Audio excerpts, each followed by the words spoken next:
Numerical 4.1.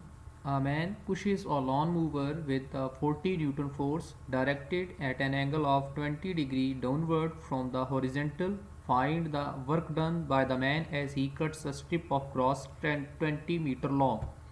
अब इस figure में हम देखते हैं कि जो लॉन की बात कर रहा है तो लॉन यहाँ पे क्या होगा, एक हॉरिजेंटल सरफेस होगी।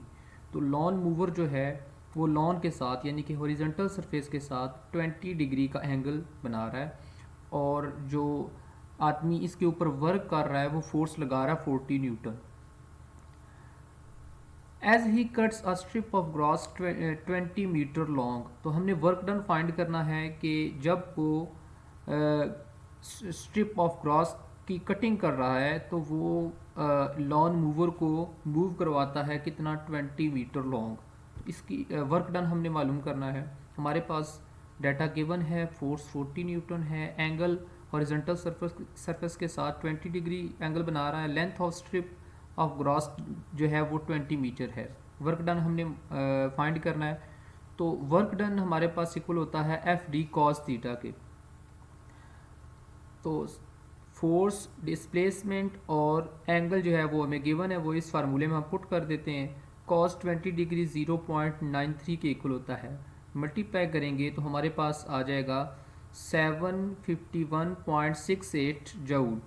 तो अगर इसको हम स्टैंडर्ड फॉर्म में लिखें तो क्या होगा कि ये पॉइंट जो होगा ये दो 2 डिजिट्स को क्रॉस करके यहाँ पे आ जाएगा, और चूँकि 2 डिजिट्स को क्रॉस किया है और ये पॉइंट जो है ये राइट से लेफ़्ट की तरफ मूव किया है तो वैल्यू पॉजिटिव होगी। तो इसलिए अब 2 डिजिट्स को किया है और वैल्यू पॉजिटिव होगी, 10⁻²² होगी, 7.5 10⁻²2 जूल।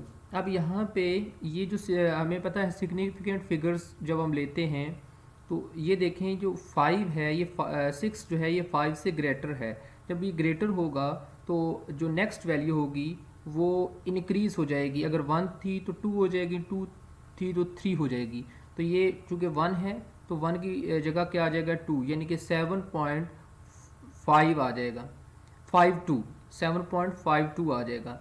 अब मज़ीद अगर हम देखें 7.52 था तो 5 के बाद 2 आता है, तो 2 जो है वो क्या है 5 से लेस है। जब 5 से लेस होगा तो इसका मतलब ये हुआ कि नेक्स्ट डिजिट पे उसका कोई असर नहीं रहेगा। तो हम लिख सकते हैं 7.5 10⁻² जूल।